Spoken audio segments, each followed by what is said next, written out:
એક મરિયમ કાસમ કરીને નામની બીબી હતી અને તેમને એક નાનો બાળક હતો. 7-8 વર્ષની ઉંમર આસપાસ. તે બાળક પોતાની માને અતિશય પ્રિય હતો. બધી જાતની સેવા માતાજી એનું કરતી હોય છે. ખવડાવે, પીવડાવે, લાલન પાલન કરાવે, નવડાવે, ધોવડાવે, કપડાં લત્તા, બધી જાતની સેવા માતાજી કરતી હોય છે. પરંતુ પુત્રને પાછલા પારપ કર્મના આધારે કોઈ શરીરમાં જ્ઞાનનો પ્રભાવ હોવાના કારણથી મનના વિચારો પલટાઈ ગયા છે કે મનુષ્ય તન તો પરમાત્માની ભક્તિ કરવા માટે મળેલું છે. સંસારના સુખ ભોગો મેળવવા માટે નથી મળ્યું. મનુષ્ય અવતારમાં સત્કર્મ ના કરે, પરમાત્માની ભક્તિ ના કરે તો ફરી પાછું મનુષ્ય તન મળતું નથી. આની કિંમત અધિક ગણવામાં આવેલી છે. તો આવું પુત્ર પોતાના મન સાથે વિચારણ કરી અને પોતાની માને કહેવા લાગ્યા કે માતાજી, મારે પરમાત્માની તપસ્યા કરવા માટે જંગલમાં જવું છે, તો મને આપ વિદાય આપો માતાજી. તો પોતાની માં કહેવા લાગી કે બેટા, ઉંમર તારી નાની છે અને પરમાત્માની તપસ્યા તું કરવા માટે તૈયાર થયો છે, તો મારાથી ના તો નહીં પાડી શકાય, પણ સારી રીતના પરમાત્માની તપસ્યા કરીને પાછો તું આવજે. હું તને એક મારી આજ્ઞા આપું છું, દુઆ આપું છું, આશીર્વાદ આપું છું. તો માતા ફરી ના મસ્તક ઉપર હાથ મૂકીને આશીર્વાદ આપે કે બેટા જા, પરમાત્માની તપસ્યા કરી અને પાછો સેમ કુશળ ઘેરે આવજે. તો ફરીને પોતાના કપડાં લત્તા લીધા, પોટલી બાંધી અને ફરી તૈયાર થયો. સવારે ઉગતા સૂર્યનો પહોળ હતો અને ફરી ઘરેથી નીકળ્યો છે. ગામડાની તમામ વ્યક્તિઓ કામકાજમાં લાગી રહ્યો છે. પનિયારીઓ કૂવે પાણી ભરતી હોય છે, આજુબાજુ મૂળ ટવકતા હોય છે, ઘણા કૌવાઓ બોલતા હોય, કોયલો બોલતી હોય છે. કંઈક માણસો મંદિરોની સેવા કરી રહ્યા છે. એવો સરસ એમ સૂર્યનો પ્રકાશ ફેલાઈ રહ્યો અને વાયુ વીતી રહ્યો છે. તો ફરી જાય છે, લોકો જોવે છે કે આ મણિયામનો છોકરો હાથમાં પોટલી લઈને કઈ ચાલે. તો એ ફરી ચાલતા ચાલતા ચાલતા ચાલતા ચાલતા ચાલતા અઘોર જંગલમાં જઈ રહ્યો. જંગલમાં જતા જતા જતા જતા જતા એક વિલાયતી આંબલીનું એક ઝાડ આવ્યું છે અને ઘણું ઝૂમી રહ્યું હતું. તો એના સાંયડે ઊભો રહ્યો અને આંબલીનું એક પત્તું તોડી અને મોડામાં મૂકી ચાવવા લાગ્યો છે. પોતે વિચાર કરે કે મારે તપસ્યા કરવાની કઈ એવી જગા હશે તે મારે તેનું નક્કી કરવું પડશે. તો એક ડુંગર મોટો છે, તેની આસપાસ ઘણા બીજાઓ ડુંગર છે અને તેની બાજુના પડખા પર એક તળાવની હતી. એ તળાવના પારની ઉપર વૃક્ષો ઘણા ઉગેલા હતા, મોટા મોટા વૃક્ષો ઝૂમી રહ્યા હતા. ત્યાં ફરી જઈને વિચાર કરવા લાગ્યા કે આ જગાએ મારે તપસ્યા કરવાની જગા છે. મને બધી જાતની સગવડ મળશે, પાણી સાણી નાવાતું. તો આ જગાએ પરમાત્માની તપસ્યા હું પૂર્ણ કરીશ, મને વિશ્વાસ એવો છે. તો ફરી તપસ્યા કરવા માટે નાહી ધોઈ સ્નાન કરી અને કપડાં બદલી અને તપમાં બેસી ગયો. પરમાત્માના ધ્યાનમગ્ન થઈ ગયો છે. તપસ્યા કરતા કરતા કરતા કરતા કરતા ફરીદને એક પાણીના આહાર ઉપર રહ્યો છે, પવનના આહાર ઉપર રહ્યો છે, અનાજ બનાજ ખાવાનું છોડી દીધું છે. 5 થી 6 વર્ષ તપસ્યા કરી છે. 11-12 વર્ષની ઉંમર થઈ ગઈ, પણ પરમાત્માનો સાક્ષાત્કાર ના થયો. એટલી ફરીદને પોતે મનમાં એવું થઈ ગયું કે એનું કારણ શું, મારી કંઈ ભૂલ છે?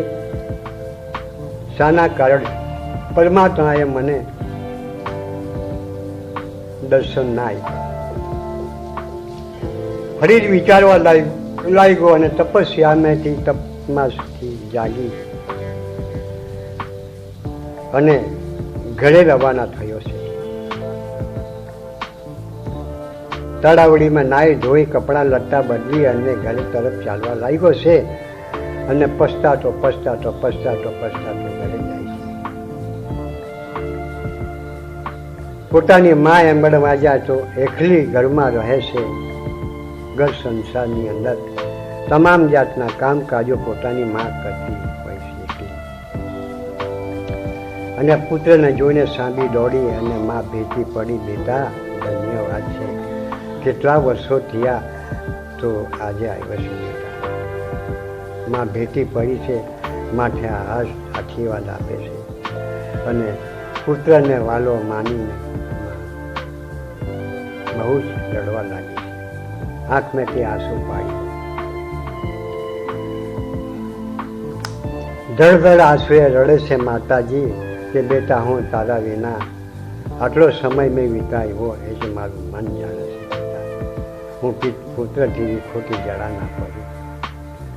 મને ચાહે તો અનાજ ના ખાવાનું મને તો ચાલે, પાણી ના મને તો ચાલે, હું કંઈ બી બીજું નહીં કે મને મળી શકે તો ચાલે, પણ પુત્ર વિના હું કદી ઘડી ના રહી શકું બેટા. તો તપસ્યા તમે પૂરી કરીને આવ્યા બેટા. તો પુત્ર કહેવા લાગ્યો કે માં, મેં 5-7 વર્ષ પરમાત્માની તપસ્યા કરી, પણ પરમાત્માનો મને કોઈ સાક્ષાત્કાર થયો નહીં, તેમજ પરમાત્માની કોઈ ચમત્કાર મને થયો પણ. આથી પોતાની માં એંગળ પોતાના ખોળામાં બેસાડી અને કહેવા લાગી કે બેટા ઘણા વર્ષો થઈ ગયા, તું વનમાં તપસ્યા કરવા માટે જઈ રહ્યો, તારા માથાના વાળમાં કંઈ નીખ પડી હશે, જીવ પડી હશે, તો લાવ હું જરા તપાસ કરી દેમ.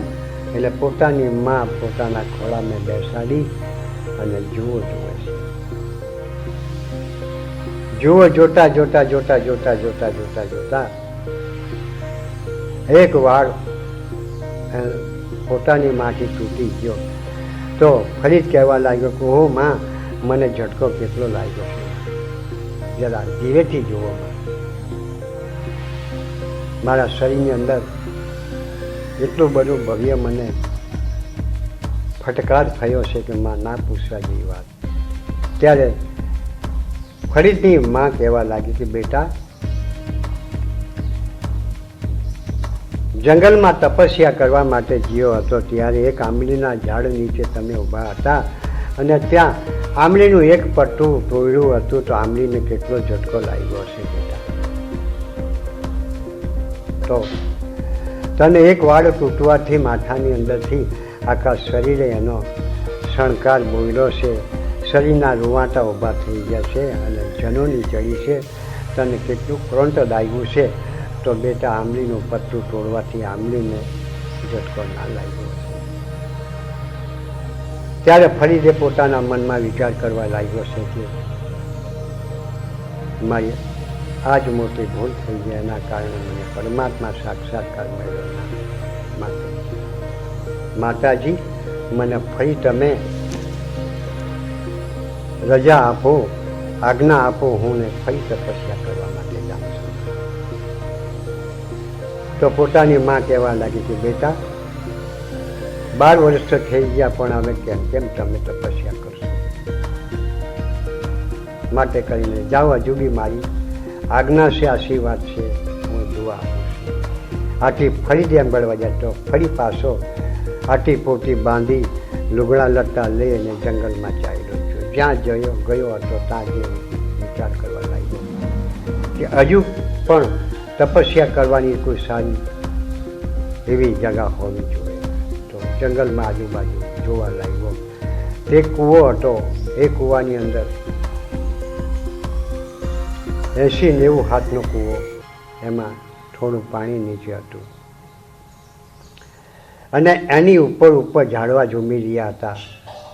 મોટા મોટા જંગલના ઝાડવાઓ ઉપર બિસાઈ રહ્યા હતા. તો ફરીદે પોતાના કપડાં કાઢી અને પગ બાંધી દીધા અને એ કૂવાની અંદર ઊંડા માથે લટક્યો છે. ઊંડા માટે લટકી પરમાત્માની અંદર મન સ્થિર કરી દીધું. મન ચિત્ત બુદ્ધિ પરમાત્મા મેં લગાડી દીધી અને ધ્યાન મગ્ન થઈ ગયો. પરમાત્માના જાપ કરવા લાગ્યો છે. ત્યારે આમ તામ કરતા કરતા કરતા કરતા ઘણા દિવસો વીતી ગયા. શરીર એનું ખદખદી જીવ શરીરમાંથી રુધિર પાક થઈને પડવા લાગ્યું છે અને કાગડાઓ, બગલાઓ, અનેક જાતના બીજા પ્રાણીઓ પણ ખાવા માટે એની પર તરફ મારીને પડે છે. ત્યારે ફરી કહેવા લાગ્યો છે કે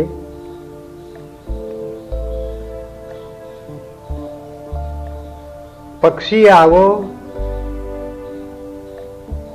કૌવા આવો, ચુમ ચુમ ખાયો मेरा मांस, मत खायो मेरी दो नैया, और प्रभु मिलन की मुझे आस है. चिड़िया आओ, पक्षी आओ, आओ कौवा,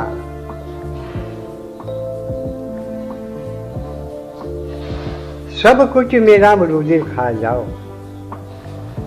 मांस खा जाओ, न खाइयो एक दो नैया, प्रभु मिलन की है मुझे आस.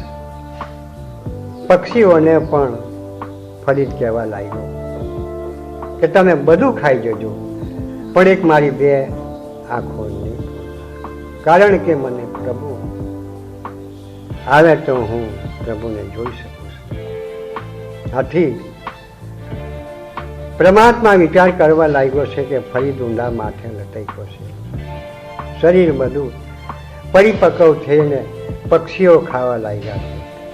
તો પરમાત્માએ સાક્ષાત્કાર પોતાનું સ્વરૂપ ધારણ કરી અને ફરીદને લગાડ્યા છે. ફરીદ સમાધિમાંથી સ્થિર થઈ જાઓ, હું તમને દર્શન કરવા માટે આવ્યો છું.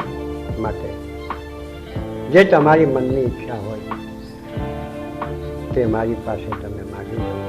હું તમને આપવા માટે અત્યારે પ્રત્યક્ષ હાજર થયો છું. કઠોર તપસ્યા તમે શાના માટે કરી છે તે વર્ણી તમે મને કોઈ વાત કહી બતાવો. ત્યારે ફરી સમાધિમાંથી સ્થિર થઈને બોલવા લાગ્યા છે કે પ્રભુ, હું ધન દોલત માલ મિલકત રાજપાટ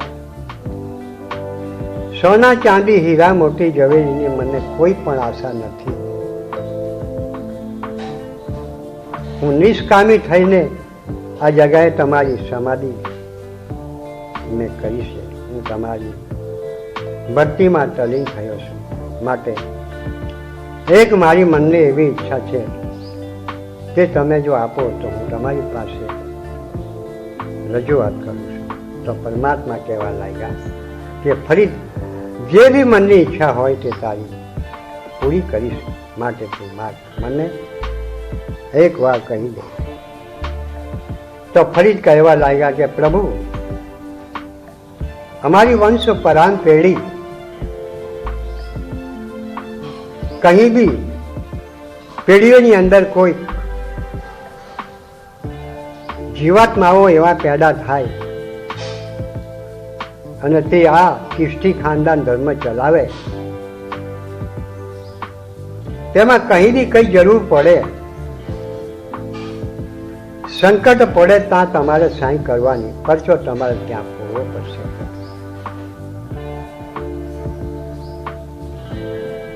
મારી મનની ઈચ્છા એક છે, બીજી કશી નથી.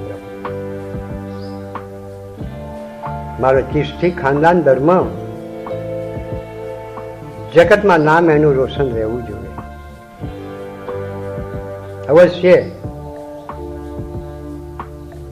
મારા ધર્મોની અંદર જે કોઈ પ્રગટ થાય છે તેને જેવી જેવી રીતે કઈ ભીડ ભાડ પડે, સંકટ પડે, આપત્તિ વિપત્તિમાં ફસાઈ જાય તો તમારે તે જગાએ સહાય કરવી પડશે પ્રભુ. તો પરમાત્મા કહેવા લાગ્યા કે ફરી તટાશો, ચિંતા જરા બી નહીં કરો. આથી પરમાત્મા વચન આપીને અદૃશ્ય થઈ ગયા અને ફરીથી સમાધિમેથી જાગૃત થઈને પોતાની આંટીપોટી બાંધી અને ઘર પાછી રવાના થયા. જંગલમાંથી જતા જતા જતા જતા જતા જતા જતા બપોર પછીના 2-2.5 દિવસ સમયે પોતાની માના ઘેરે પહોંચી શક્યો. માતાને કહેવા લાગ્યો કે માતાજી, મને પ્રભુના દર્શન થઈ ગયા છે. માં, હું દિવ્ય દર્શન પ્રભુના કરી અને મારી મેં જે માગી હતી, મારી મનમાં જે ઈચ્છા હતી એ માગી પ્રભુએ પૂર્ણ કરી દીધી છે.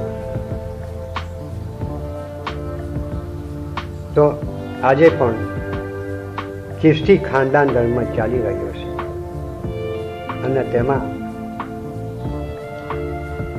કહી નાતી જાતિ, ઊંચ નીચ હર કોઈ ચિસ્તી ખાનદાનમાં મોરીદ બનેલા છે અને ફરી જ પછી કાયમદીન પીર બાપા થયા છે.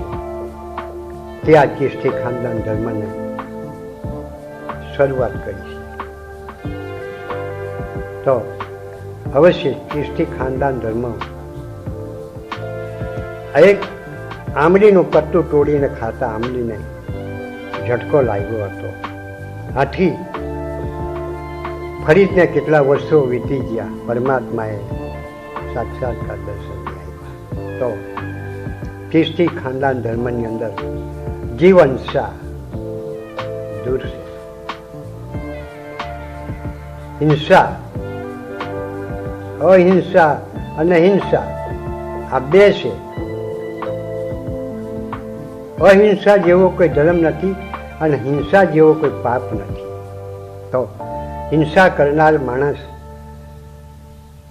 ચિસ્તી ખાનદાન ધર્મની અંદર કहीं બી હજારો જન્મ લેવે અને હજારો જન્મ ગુણગાન ગાય પરમાત્માના સદગુરુના, તો પણ કોઈ ફળ પામી ના શકે.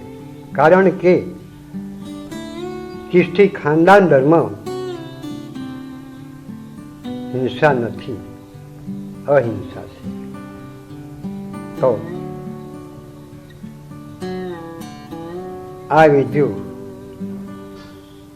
જે કોઈ સાંભળે તે આને લાઈટ કરજો. તેમજ તમને સારું લાગ્યું હોય આ વિડીયો સાંભળતા,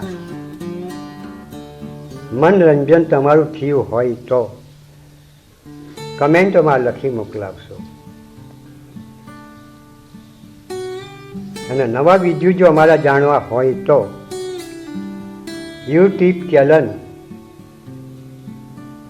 વૈષ્ણવજન સનાગીરી, વૈષ્ણવજન ભક્ત સનાગીરી ટાઈપ કરશો. મારું નામ સનાગીરી મહારાજ, ગામ મારું આંબોલી છે, તાલુકા અંકલેશ્વર, જિલ્લા ભરૂચ. Phone number 96 62 29 84 82.